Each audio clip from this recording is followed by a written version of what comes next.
Olá, pessoal. Hoje nós vamos continuar com as nossas aulas sobre canais com ruído e vamos falar sobre um assunto bastante importante a respeito dos códigos de correção de erros. Vimos na aula passada, né, que uma das maneiras da gente garantir, né, que haja uma comunicação por um canal ruidoso de forma eficiente é melhorando as características físicas desse canal. Então, nós implementamos esse canal com características mais resilientes, né, ao efeitos de ruído, por exemplo, isolando, se você tem uma linha de transmissão, ou se você tem uma fibra ótica fazendo um revestimento, né, de um material que seja mais, que permita menos perda de luz, né? Então, de várias formas, você pode fazer isso. Agora, toda vez que você implementa algo físico no seu sistema, você acaba aumentando o preço, né? Então, há aí um balanço de custo-benefício do que você pode obter realmente só mexendo nas características físicas do seu sistema, na tentativa de isolá-lo, né, no seu sistema de comunicação, tentar isolar. Tá? Uma outra possibilidade é fazer um balanço também com outra técnica, que é conhecida como código de correção de erro, em que a gente parte do princípio em que sua mensagem pode ser corrompida durante a transmissão por esse canal, e nós já nos precavemos com um código que permite que você, né, transmita essa informação com uma certa confiabilidade, tá? Então, tipicamente, o nosso canal, ele é decomposto nas seguintes etapas. A primeira etapa que nós tínhamos chamado de codificação da fonte, nós vimos que ela compõe de uma técnica de compressão, né? E quando decodificamos, ela também é uma descompressão, né, para os símbolos, né, tanto de quem está enviando a mensagem quanto para o receptor, tá? Então, isso vai ser compreendido aqui como compressão. Codificação, nós vamos falar de codificação do canal especificamente, né? Então, o termo que lida com a codificação, ele vai estar aqui, né? E depois, né, decodificamos, né? Porque esse código, né, o que significa codificar, né, codificação do canal? Significa que nós estamos codificando essa informação contida na nossa mensagem S, de tal forma que mesmo sofrendo efeitos de ruído externo, né, então tem esse ruído adicionado R, nós temos uma mensagem que, no fim das contas, depois que passa pela decodificação e a descompressão, nós temos a nossa mensagem S-TIL, que idealmente seria igual à nossa mensagem S, né? Então, isso é muito interessante, né? Nós temos alguns códigos específicos que nós vamos considerar, né? E alguns mais, outros menos intuitivos, né? E depois vamos ver, né, quais são os limites e como que isso, né, afeta a taxa de transmissão, né, da nossa mensagem, tá bem? Bom, vamos lá. Primeira coisa, né, vamos rever um canal, já vimos esse canal binário simétrico, vamos usá-lo aqui a todo momento, tá? Esse vai ser o ruído característico para a gente analisar os códigos de correção de erro, e esse é aquele, né, que é o canal binário simétrico, ele tem probabilidade, que nós vamos dizer, né, de P, de manter intacta, de 1 menos P, de manter intacta a minha mensagem. Então, nesse canal, na transmissão, com probabilidade 1 menos P, ele mantém ela intacta, e com probabilidade P, ele inverte esses bits. Então, portanto, nós temos aleatoriamente na conversão de cada um desses pixels dessa imagem, os pretos e os brancos, né?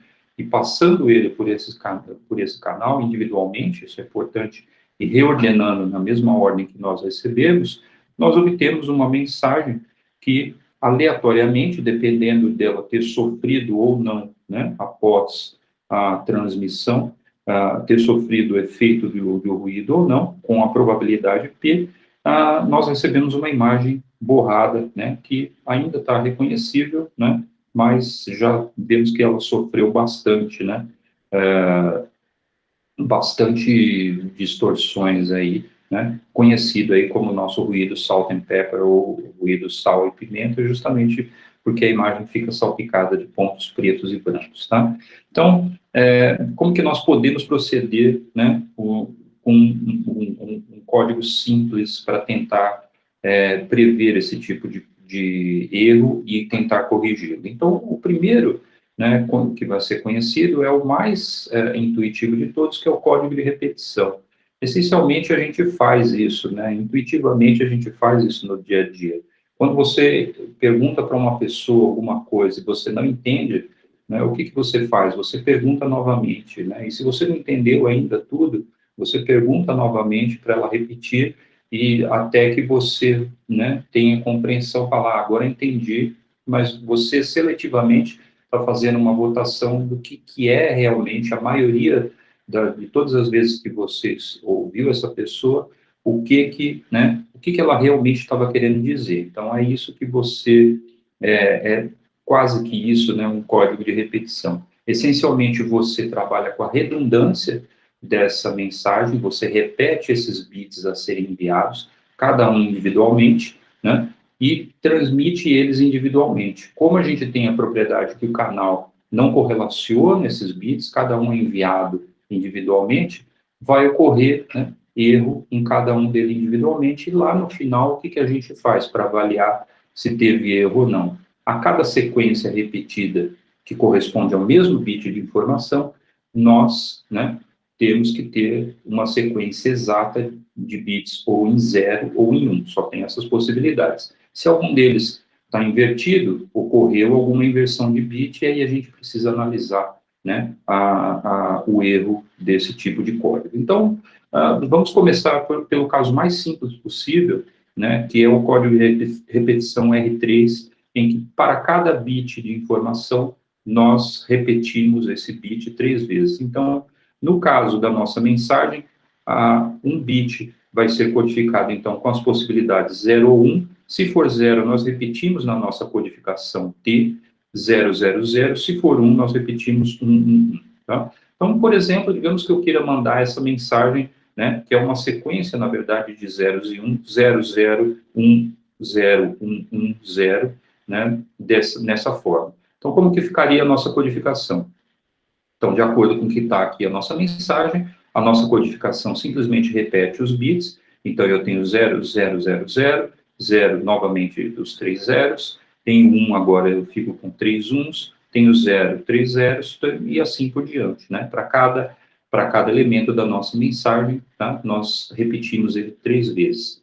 E, por outro lado, né, nós vamos supor agora que há um vetor, né, de ruído, né, que vai efetuar, né, uma introdução de um elemento a mais.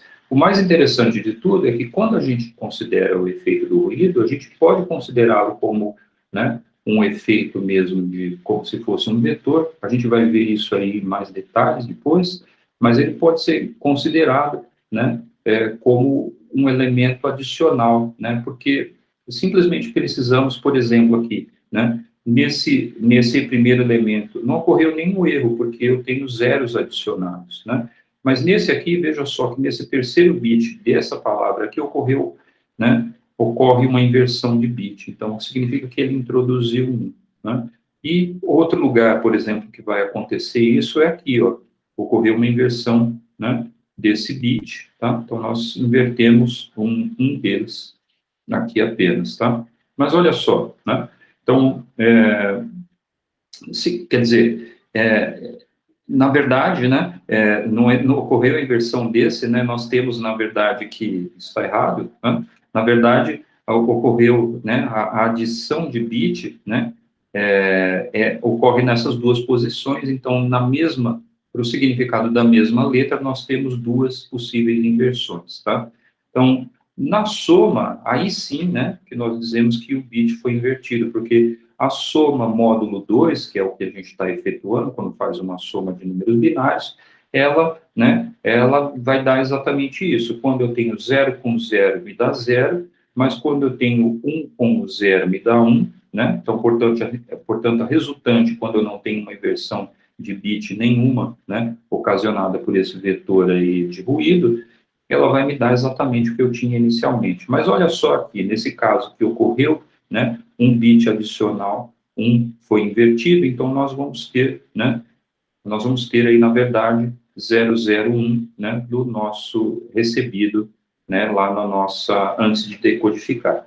Mas, né, aqui não tenho nada, aqui também não tem ruído, não tenho nada, mas olha, isso só para mostrar para vocês que isso daqui é problemático, porque na mesma sequência da repetição, né, então, tipicamente, a gente, para usar um código de repetição R3, a gente tem que garantir que o sistema físico é bom o suficiente que garanta que não ocorram, né, erros, né, em bits, né, vizinhos, tá bem? Então, isso que a gente tem que garantir, né, pelo menos com as características físicas. Se o sistema não é bom o suficiente, o que que a gente tem que trabalhar? A gente tem que trabalhar com um código de repetição maior, de R5, R37, ou qualquer número que você quiser, que tenha, né, que permita você usar aí esse mesmo código. Então, é exatamente isso, né? Nesse caso, a gente vai ver que isso ocasiona, né, dois erros, porque na hora que eu olho a maioria, né, dos bits, eu olho isso aqui é 0, isso daqui é 0 e esse é 1, né, eu vou dizer que esse inverteu, né, exatamente como eu tinha feito, né, de forma errônea anteriormente, tá? E, na verdade, quem está invertendo é porque eu adicionei 2 bits, né, na mesma palavra. Então, olha só, quando você recebe essa mensagem, né, então eu vou dar primeiro, né, a forma imediata da gente olhando e fazer a votação, e depois eu vou calcular realmente em termos de probabilidades condicionais e as probabilidades de ocorrência de cada um dos bits.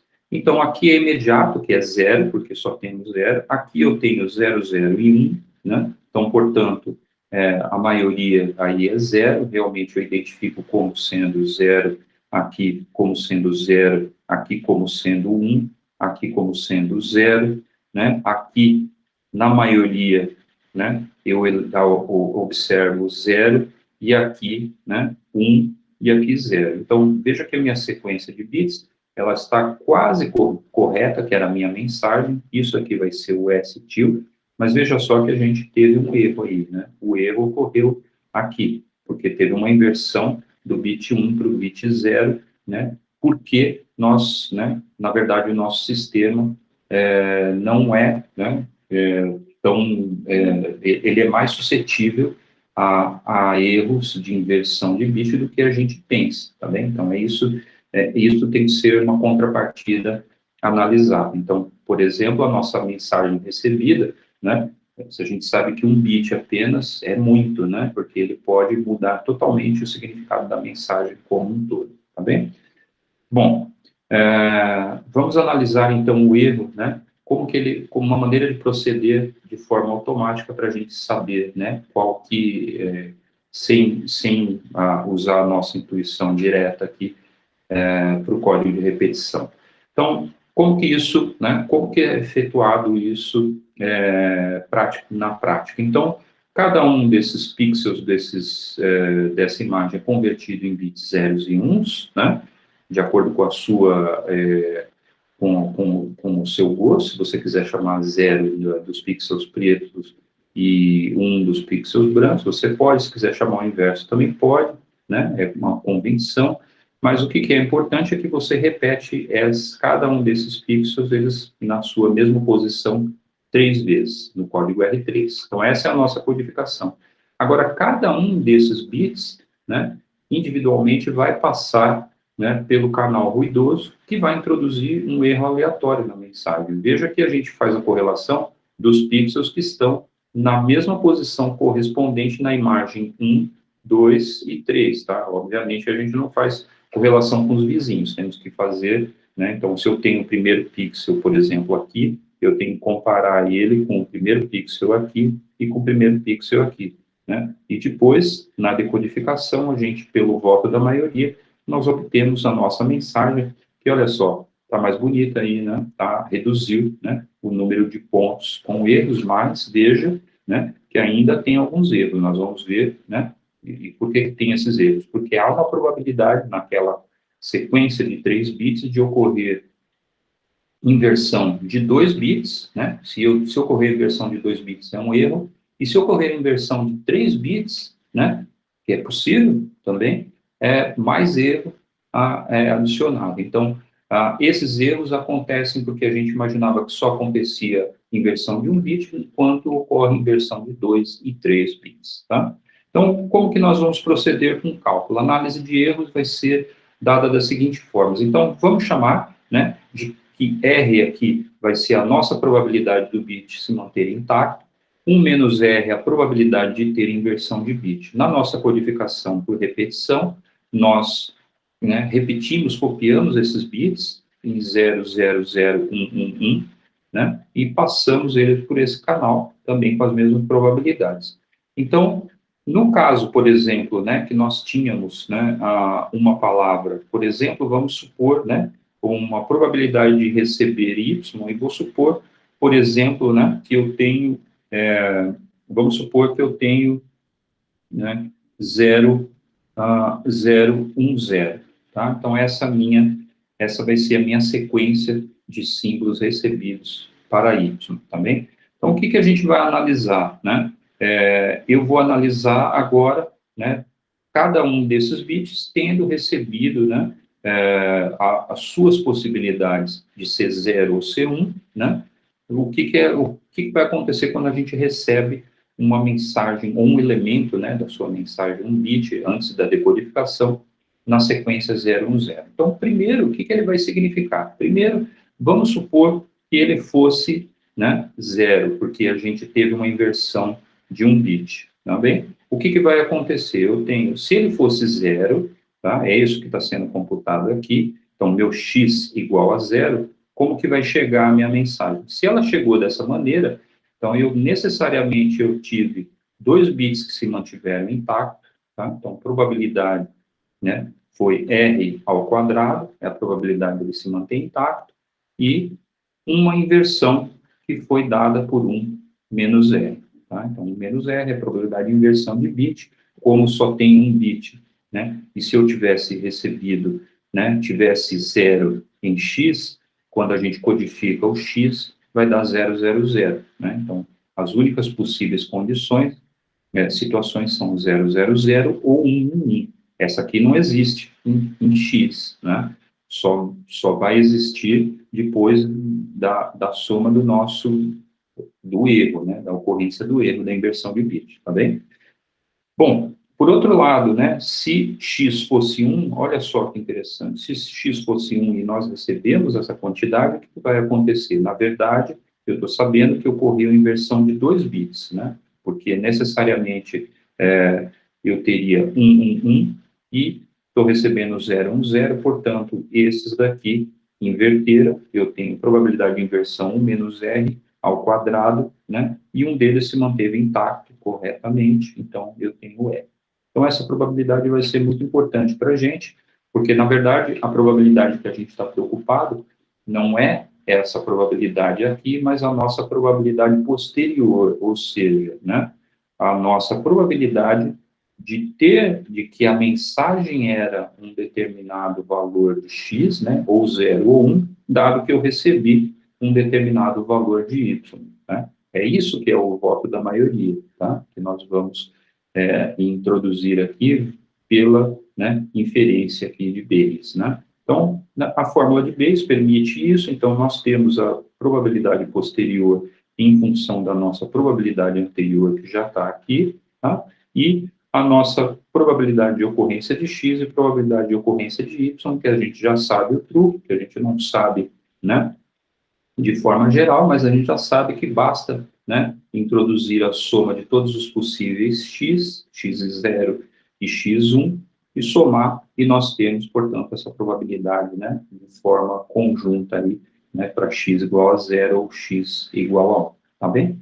Ok, então, seguindo essa sequência, eu vou supor agora a primeira situação, eu tenho que assumir um valor para x. Então, qual que é a probabilidade, né, de ter aí um determinado valor, né, dado que eu tenho um determinado valor de y, qual que é a probabilidade do que eu tenho lá no transmissor ser, na verdade, 0, tá? Então, como que a gente computa isso? Então, dado a probabilidade de y para x igual a 0, qual que vai ser a probabilidade, né? Já basta substituir x igual a zero dentro da nossa probabilidade, a gente já sabe, né, qual que vai ser, né, a informação. Embaixo também, então eu substituo os valores de x aqui para todos eles. No caso, vou assumir, né, uma simplificação aqui, né, de notação, p de x igual a zero, eu vou chamar de p0, que é igual a p, e p de x igual a 1, eu vou chamar de p1, que é, obviamente, 1 menos p, porque as probabilidades se somam à unidade, tá? Então, portanto, nós vamos ter que p de x igual a zero, a nossa probabilidade posterior, é igual a p de y dado x igual a zero, p, e aquela soma, né, embaixo, no denominador, p de y dado que x é igual a zero, vezes p, mais p y, dado que x é igual a 1, multiplicado por 1 menos p, tá bem? Então, portanto, agora, na nossa mesma notação, o que nós vamos fazer? Substituir aquela expressão para p de y, dado que eu tenho x igual a zero. Aquela, se você notar, tá? Esse dado que nós tínhamos anteriormente era esse aqui, r ao quadrado vezes 1 menos r, está lá, e a mesma coisa vai aparecer aí no denominador, né? P de y, x igual, dado que x é igual a zero, é r ao quadrado vezes 1 menos r, né? E por outro lado, P de y, dado que x é igual a 1, é 1 menos r ao quadrado vezes r. Então, portanto, né, substituindo isso, nós ficamos com essa expressão RP dividido por RP mais 1 menos R vezes 1 menos P. Tá? Então, probabilidade lá de ter zero, probabilidade de ter zero, probabilidade de ter 1, e também a probabilidade de ocorrência de erro e probabilidade dos bits se manterem intactos lá sendo multiplicados, tá bem? No caso, né, que nós vamos supor que a probabilidade de ocorrência desse símbolo seja de 50%, tá bem? Então, vou supor essa situação equiprovável para a gente simplificar. O que nós vamos ter? Eu substituo P igual a 1 menos P igual a meio, né? E, portanto, a nossa probabilidade posterior de que x seja zero, dado que eu recebi y, vai ser, né, se você substituir nessa expressão, vai ser simplesmente R, ou seja, a nossa probabilidade, né, de que nosso bit se manteve intacto, né? Então, presta atenção que isso foi exatamente, né, o nosso voto da maioria, porque se você, lembrando que a palavra que a gente está considerando, né, foi essa 010, né, eu aposto, né, que com grande probabilidade meu bit se manteve intacto, ou seja, ele era zero mesmo e só teve uma inversão de um bit. Tá? Agora, na outra situação, né, quando a gente analisa a nossa probabilidade de que x seja 1, dada que eu recebi y, quando você calcula isso, né, de forma totalmente análoga ao que nós acabamos de fazer, você vai obter, obviamente, que isso vai me dar um menos R, né, e, obviamente, a probabilidade de ocorrência de erro no canal mais a probabilidade de não ocorrência de erro vai me dar 1, né, como deveria dar, tá bem? Então, isso, né, isso, obviamente, vai depender de R, né, da nossa taxa de ocorrência de erro, né? Então, se a nossa probabilidade R de manutenção do bit intacto, né, no nosso caso aqui, ela é de 90%, né, já que nós estamos considerando tipicamente um ruído de 10% lá. Lembra que a probabilidade de ocorrência de ruído é 10%. Então, a probabilidade dele se manter intacto é de 90%. Tá? Então, mas se você diminuir isso, né, se você diminuir perto de 50%, obviamente vai aumentando a probabilidade, né, da minha palavra ter sido 1 mesmo, porque ocorreu mais erros, né? Então, dá para a gente, na verdade, plotar isso, né, e tentar configurar, mas para fazer isso, né, para ver até onde que o nosso código funciona bem, a gente precisa computar, né, as situações em que o erro ocorre em 2 bits da nossa codificação ou 3 bits dessa codificação. Então, o que nós estamos chamando aqui de probabilidade, né? Dado que eu tenho y igual a 010, a probabilidade que ele fosse 0 é o R, essa é a nossa probabilidade de que aquele símbolo específico fosse zero, né? E probabilidade, né?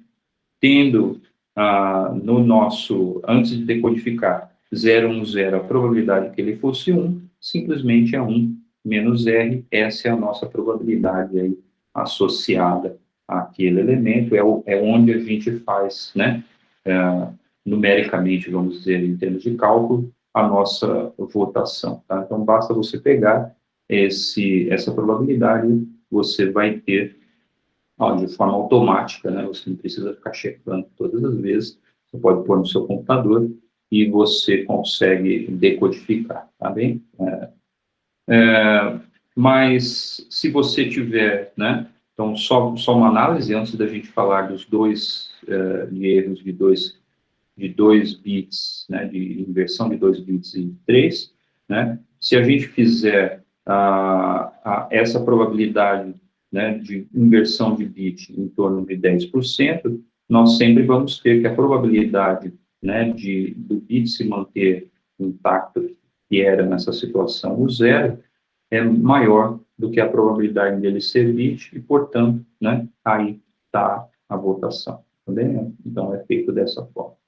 Tá? Então, toda vez, enquanto essa probabilidade for maior do que essa, a gente tem com garantia que o S é igual a zero, mas, né, se as coisas se inverterem, por exemplo, se o R for em torno de 50%, a gente vai ter uma total indefinição, já que essas duas probabilidades vão ser iguais, tá? Então, essas duas aqui.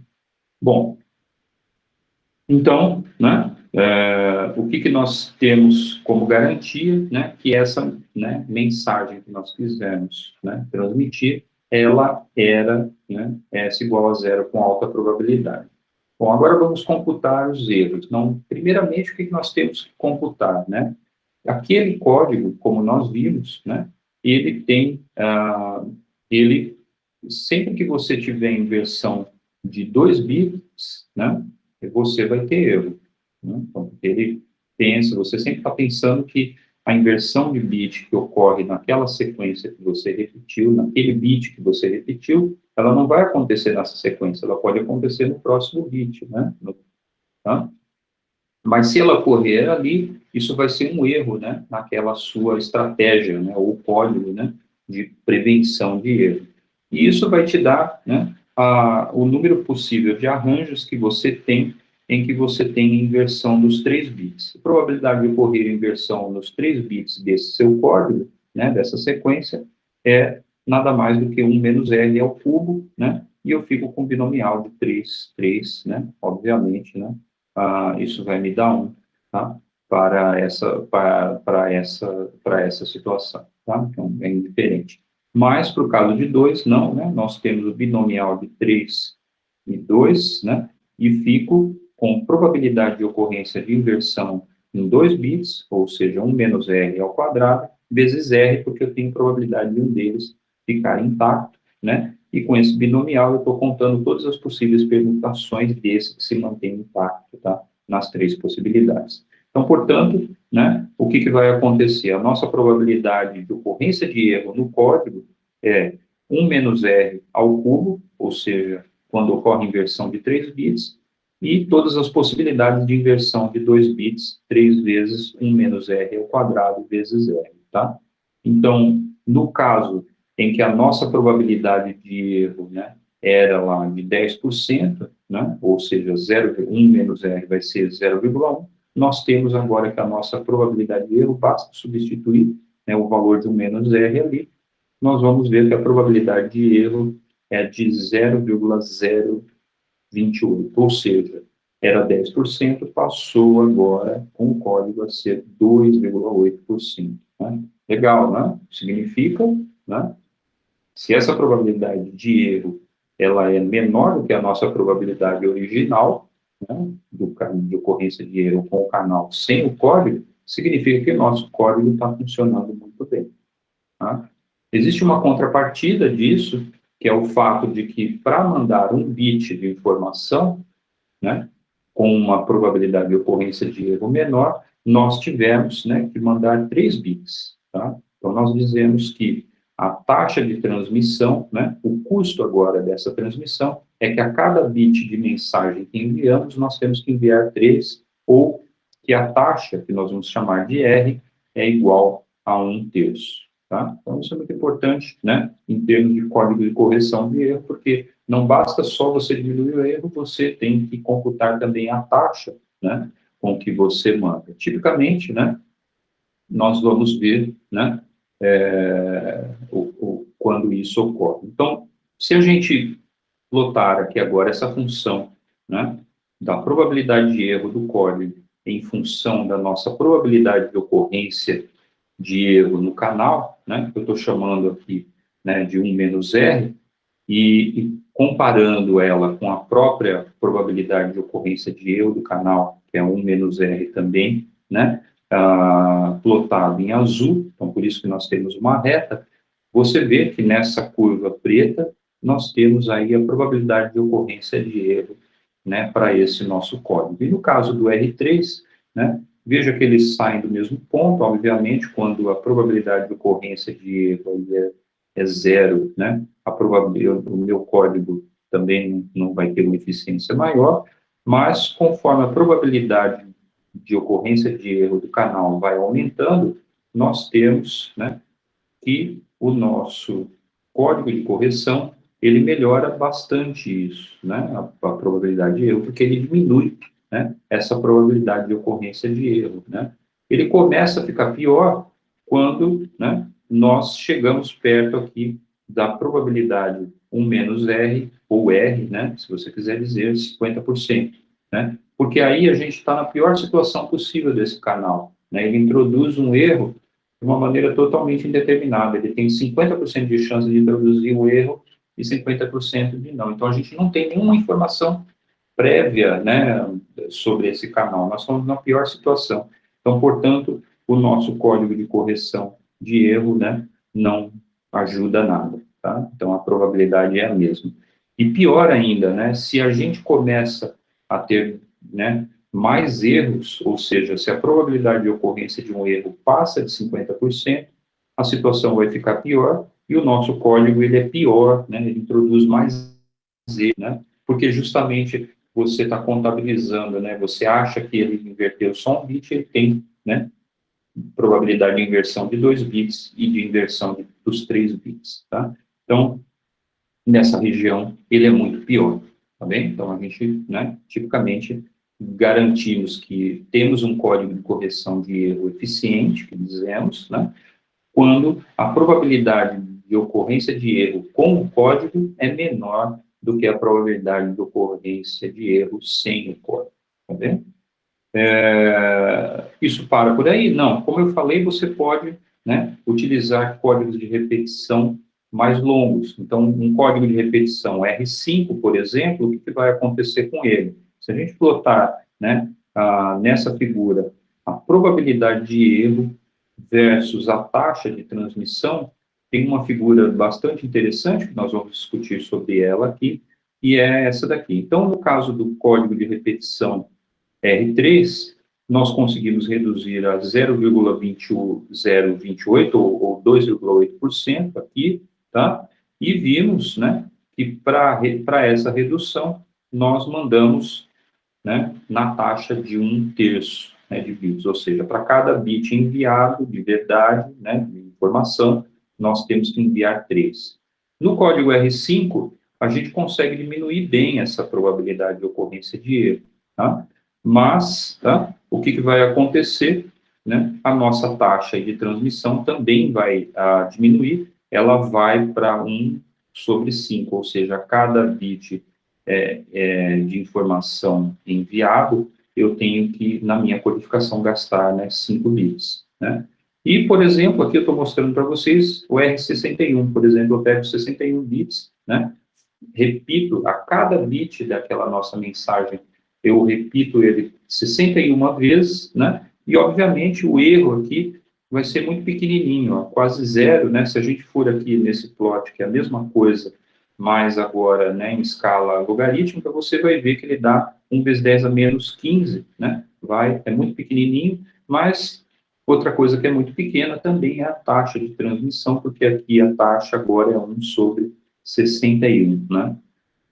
Então, realmente, é um custo muito grande. A gente precisa, né, repetir esse bit um número muito grande de vezes para conseguir, né, que essa taxa seja para conseguir que essa probabilidade seja muito pequena.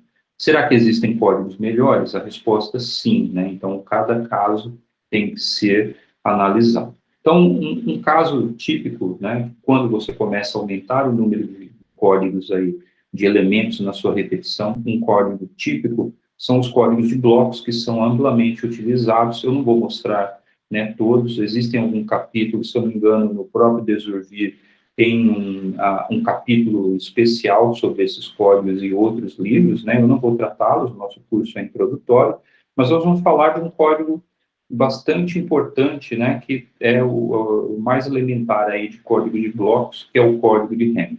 Então, o código 7.4 de Hamming, como que ele é contabilizado? Então, ele tem uma característica interessante que a gente pode se utilizar de elementos geométricos para tentar entender esse código, tá? Então, primeiramente, no código 7.4, né, de Hamming, o que nós temos? Nós temos, para cada K, 4 bits da mensagem, né? Então, olha só, interessante. Então, eu tenho, de fato, 4 bits da minha mensagem, eu vou enviar ao todo 7 bits, tá? Então, eu envio 7 bits, quer dizer que eu tenho 4 bits que são realmente ali da minha mensagem, e os outros 3, né, desses 7, são bits de codificação. Mas como que nós vamos codificar essa mensagem? Isso é muito interessante. Esses são chamados, né, esses outros 3 bits, né? Então, por exemplo, eu vou dizer que os nossos bits da nossa codificação são exatamente aqueles bits da mensagem. Olha só, eu uso a própria mensagem,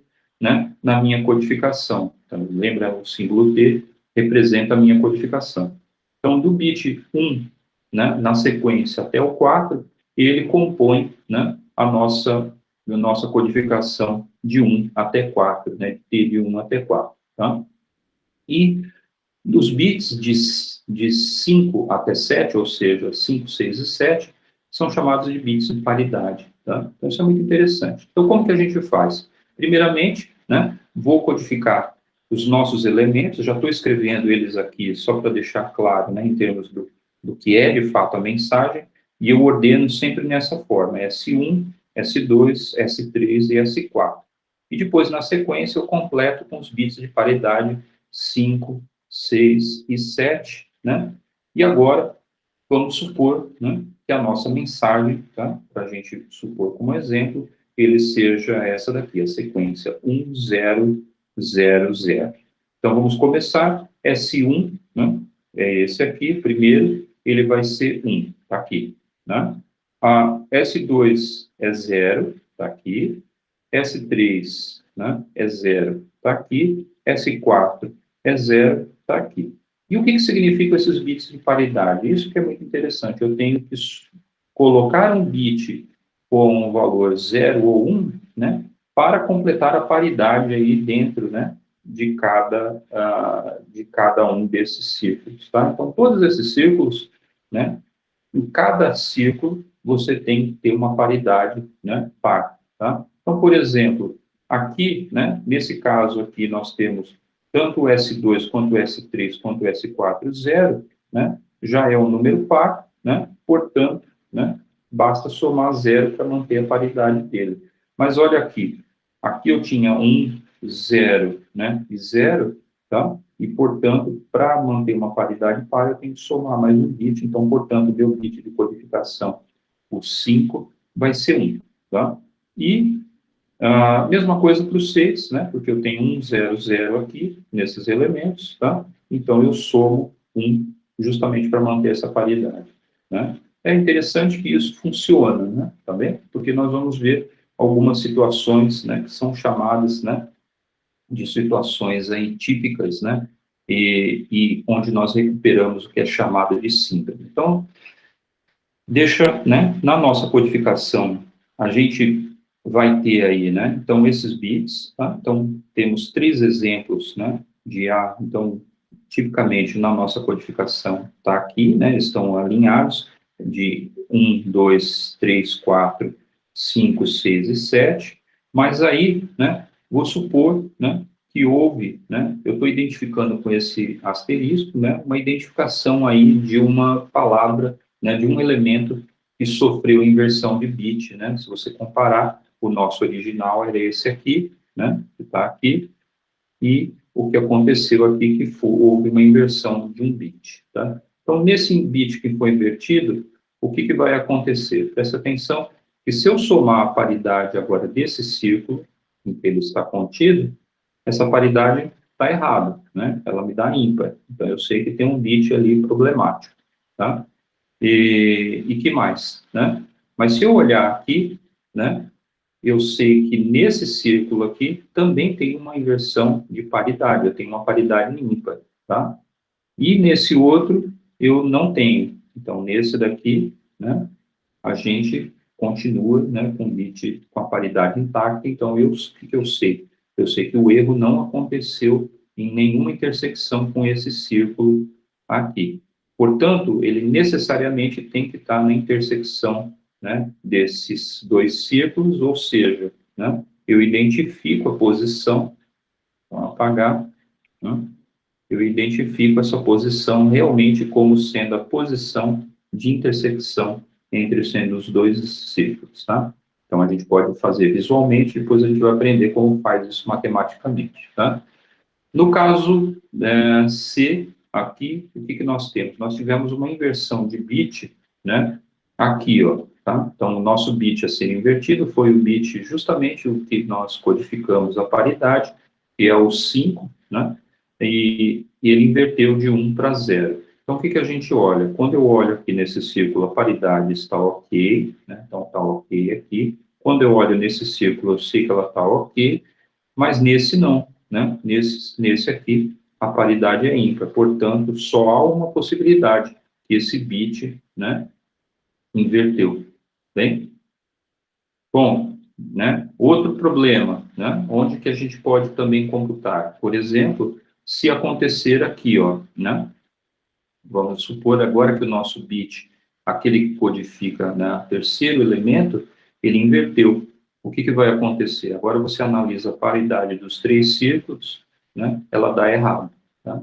Então, necessariamente tem que ser na intersecção dos três círculos e, portanto, é aquele bit da nossa mensagem que foi invertido, a gente tem que proceder com algum, né, mecanismo aí para inverter esse bit, né, obviamente, tá? Então, o que a gente aprende aqui? A gente aprendeu que nós detectamos que ocorreu um erro, isso é importante, e sabemos o local, né, o endereço desse erro. Tá? Existe uma maneira característica de determinar isso que é conhecida por síndrome. Síndrome é essencialmente uma sequência de números que garantem, né, que dos nossos elementos de codificação, tá, que são adicionados, que são os 3 bits, e correspondem individualmente a cada um dos possíveis erros que podem acontecer, cada uma das posições possíveis ali, tá bem? Então, a gente sabe, com essa síndrome, eu sei imediatamente o que deve ser feito. Eu sei que a gente tem que inverter, né? Inverter, porque se a gente inverte aquele bit, a gente corrige. Aqui eu sei se foi a síndrome foi 000, eu sei, né, que não tem que fazer nada. Se essa síndrome for 001, eu inverto o bit 7. Se for 0106 e assim por diante, né, até completar todos os bits possíveis, tá? E nós vamos entender como que a gente procede aí, né, com essa síndrome. Então, veja só, né, aqui é dado uma sequência, né, só para vocês analisarem, né, a nossa mensagem, de fato, todas as possíveis sequências de zeros e 1, né, para 4 bits, e aqui a nossa mensagem codificada com a paridade correta, tá? Então, se houver alguma inversão de bit, né, em algum elemento aqui, a gente sabe que um erro aconteceu e sabe aonde ele vai estar de acordo com essa síndrome que nós vamos aprender como medir. Mas olha só, né? Essa síndrome, né? obviamente, né, vai me dar erro quando eu tenho inversão de 2 bits, né? Por exemplo, vamos olhar essa situação aqui na letra E. Eu tenho inversão tanto desse bit que está no centro de todos os círculos, como desse, né, desse círculo aqui. O que vai acontecer? Quando eu analiso a paridade, né, de todos eles, eu deteto, né, que o problema está aqui, ó, porque é o único que completa. Eu tenho eu tenho um aqui, e aqui a paridade estava correta, né? Então, ocorreu inversão de 2 bits no mesmo círculo e furou o meu teste de paridade, porque eu estava garantindo que necessariamente a cada 7 bits aí, esse é o true, né? É que a gente tem que garantir que a cada 7 bits ocorra erro de apenas inversão de 1 bit, né? Então, portanto, né, quando a gente for corrigir esse bit, o que a gente vai fazer? Nós vamos inverter esse daqui, ó, tá? Agora, você vê que a paridade está correta, mas a minha mensagem foi toda bagunçada, não é a original, então nós cometemos um erro, tá? Que a gente tem que analisar. Então, olha só como é que nós procedemos. Esse é o procedimento, né, de obtenção aí da síndrome de correção. Então, nossa mensagem, né, nós temos, ela é codificada nesse vetor, então aqui eu tenho a sequência dos bits, de fato, né, que estão agindo. Nós temos a nossa mensagem codificada, né, e a mensagem codificada é um novo vetor com 3 bits adicionados, e eles não são adicionados aleatoriamente, eles são adicionados de forma a preservar essa paridade, né, em cada um desses círculos nessa codificação, tá? Então, por isso, ou cada um daqueles blocos, por isso que é chamado, né, de código de correção de erro em tipo código de bloco. Essa matriz tem uma forma especial, né, ela é uma matriz que vai transformar, né, nosso vetor aqui, vai levar ao nosso vetor de 4, né, elementos para um de 7 elementos, e é uma matriz dada dessa forma. Ela tem a identidade, né, nessa parte que está, né, pintada aqui de bege, a identidade, porque ela não transforma, né, a nossa matriz, e por outro lado, eu tenho essa matriz, né,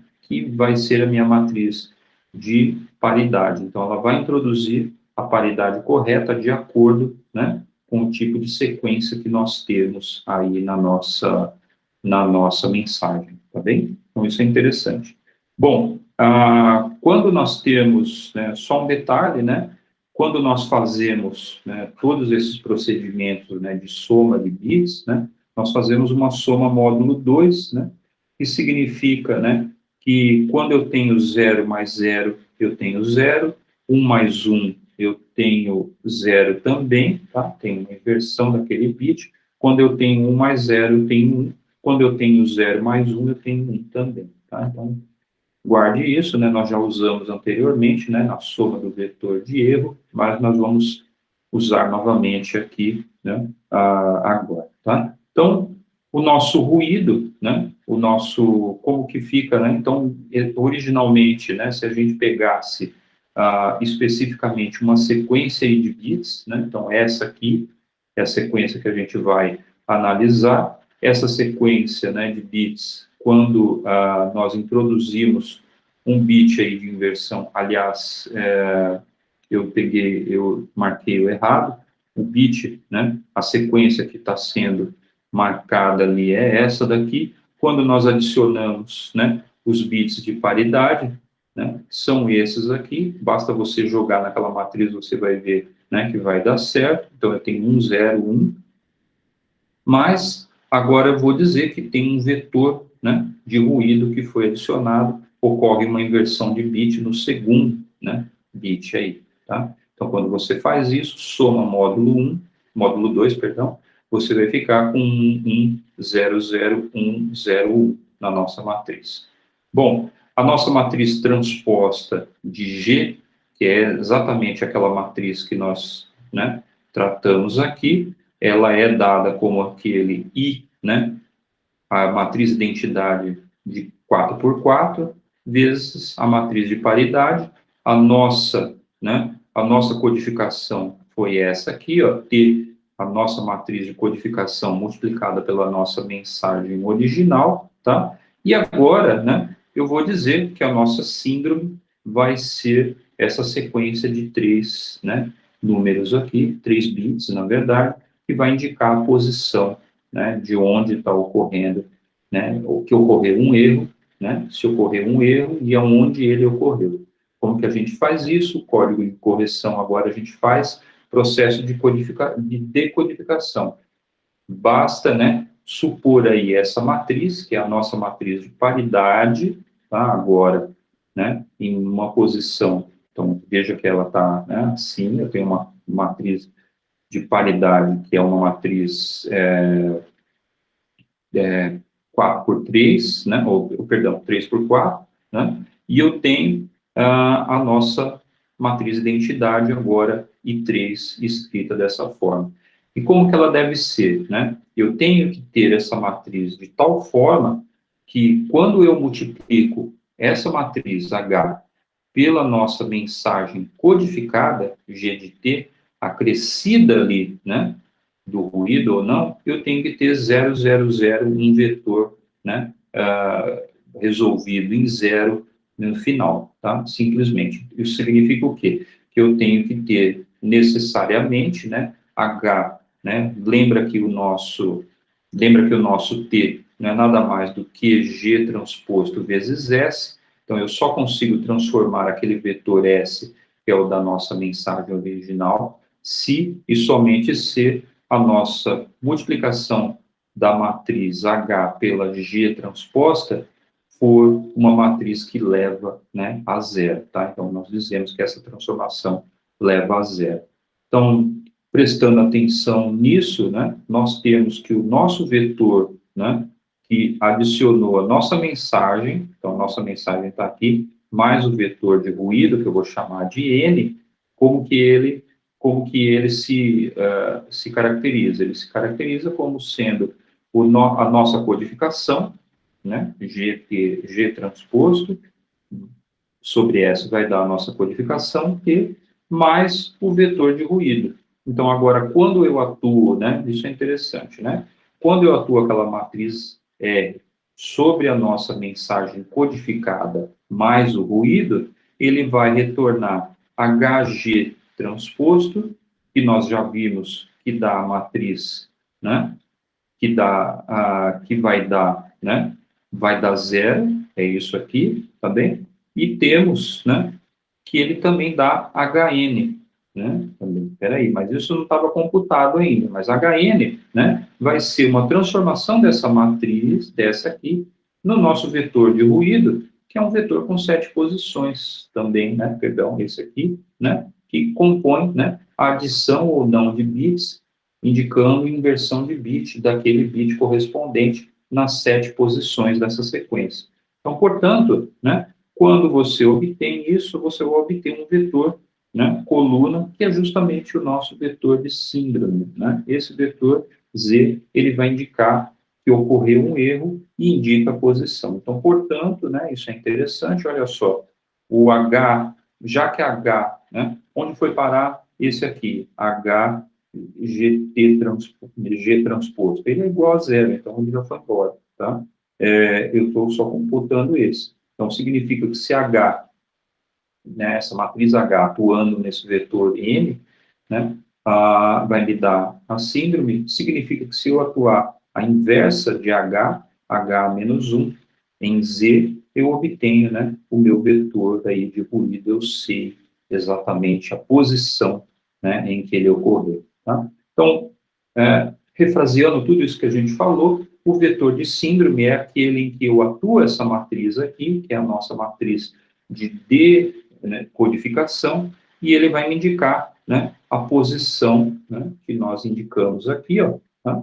Ele vai indicar aquela posição em que ocorreu um erro aí de inversão de um bit. Tá bem? Então, é muito, muito útil. A gente obtém esse vetor, né, de síndrome associado àquelas sequências, né, dos bits de paridade. Tá bem? Então, os bits de paridade têm essa funcionalidade, né, e são muito bons. Como que funciona para esse, né, mesmo problema? Então, agora, nós temos a nossa mensagem codificada, né, no código de Hamming 7.4, então, aqui estão os nossos bits repetidos, e aqui os bits de codificação da paridade, né, os bits de paridade, veja que não faz significado nenhum visualmente, mas se nós passarmos pelo mesmo canal, né, de inversão de bit, né, simétrico, com uma probabilidade de ocorrência de erro de 10%, nós vemos que a nossa imagem, né, codificada agora, mais, né, os nossos bits de paridade, com os bits de paridade fica isso, e quando nós decodificamos, ela, né, melhorou aí um pouquinho, não tanto quanto aquele código de repetição, mas nós temos uma vantagem, né, tá? Nós temos a vantagem de que para cada bit, 4 bits de mensagem que nós enviamos, olha só, nós precisamos enviar, né, só mais 3 de codificação, ou seja, a gente envia 7 para receber 4, tá? Então, portanto, a taxa é maior, né? Então, por exemplo, né, se a gente tentar analisar a probabilidade de ocorrência de erro no bloco, né? O que a gente precisa fazer para analisar a probabilidade de ocorrência de erro no bloco? A gente precisa computar as possibilidades de inversão de 2 bits, de 3 bits, de 4 bits e de 5 bits. Então, quando você computa isso tudo, né, você obtém, né, que a probabilidade de ocorrência de erro é chamada de PB, exatamente isso daqui, né, a nossa probabilidade que a nossa mensagem lá recebida seja diferente, tá, para todas essas possibilidades, e dividido pelo número aí, né, K de blocos distintos, né, de ocorrência de erro. Então, quando nós, para uma probabilidade aí de 10%, nós vimos que a probabilidade de ocorrência de erro do código de Hamming 7.4 é de 0,07, ou seja, passou de 10% para 7%. Diminuiu, nem tanto, mas com a vantagem de que a taxa é muito maior, tá? Então, portanto, olha só, quando a gente compara esses códigos, o código de Hamming com esses outros códigos, né, de repetição, a gente, obviamente, ele claramente não é tão eficiente aqui, né, quanto o código R3, mas ele tem essa vantagem. Então, quando a gente olha outros códigos de repetição, então tem o BCH 3116, não vou falar sobre esse outro aqui manda 15, né, para cada 7 da nossa mensagem, esse 3116 manda 31 para cada 16 bits da nossa mensagem, a gente observa que, tipicamente, eles têm, né, essa propriedade de que eles reduzem realmente o erro, não tanto quanto o de repetição, mas, por outro lado, né, a gente tem códigos, né, de correção de erro que funcionam a uma taxa muito melhor. Tá? Então, nós dizemos, né, que essa região aqui é uma região mais útil, né, em termos de códigos, porque ela reduz, né, então eu estou reduzindo a minha probabilidade, mas também estou mandando a uma taxa, né, bastante alta. Aí, a cada bit que eu envio, eu, né, recebo esse bit de forma intacta. Obviamente, esse número é o número desejado, obviamente não vai acontecer nenhum código de correção de erro que você adiciona um outro bit aí para essa codificação, tá? Que são todos, né? Tá nenhum código. A única situação que você vai receber isso é quando ocorrer aquela inversão de bit total, a probabilidade de erro é total, né? Ou seja, de inversão, ou quando nós temos o nosso canal ideal, que não tem, né, inversão de bit, tá? Esse gráfico é a mesma coisa, só olhado aí, só para você comparar, né, as escalas logarítmicas, tá?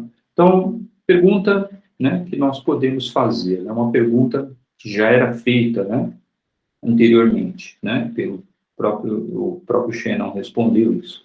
Então, quando nós observamos, né, que há uma região, né, que particularmente aqui ela não é atingida, né, quando você analisa principalmente, né, esse comportamento aqui das probabilidades de ocorrência de erro, né, junto com essas taxas, a impressão, né, é que nós temos uma subdivisão aí desse espaço, né, entre as probabilidades e taxas, né, em que você tem uma região que é não realizável, né, não atingida, ou seja, aquela região em que você tem uma alta taxa, né, e erros relativamente pequenos, e tudo que a gente conseguiu até então, né, parece que está caindo, né, exatamente aqui, ó, se você, principalmente, você vai nessa escala logarítmica, isso fica mais evidente, tá? Então, a impressão que temos é que há uma divisão e que, para você obter uma taxa,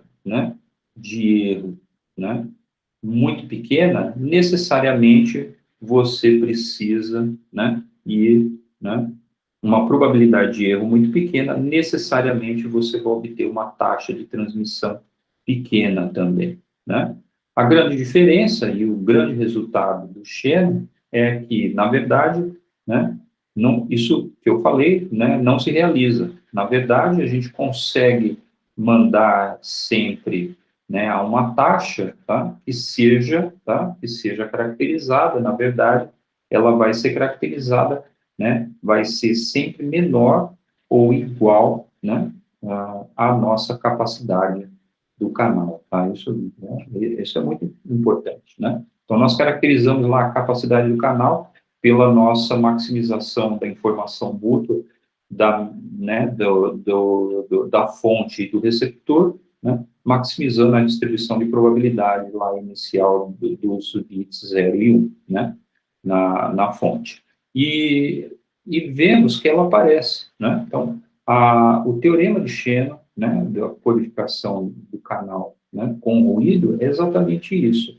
Ele te diz que existem códigos, tá? Nós não estamos ainda dizendo quais, códigos de bloco, né, que você consegue mostrar isso, e você consegue trazer o erro tão pequeno quanto você queira, né, e com uma taxa, né, que vai ser aí, né, garantida, né, uma taxa que vai ser menor, né, no máximo, ela é limitada, né, pela sua capacidade, tá, do canal, tá bem? Então, ela pode ser menor, né, mas ela, né, pode, então, ela é realizável, ela não vem exatamente aqui no zero, como a gente está computando, então, existe aí, né, uma possibilidade de mandar com uma taxa que é limitada superiormente só pela capacidade do canal, né? Como encontrar esses códigos é um outro problema, tá? Então, o Shannon, em 48, ele diz, né, exatamente essa frase: a informação pode ser comunicada através de um canal com ruído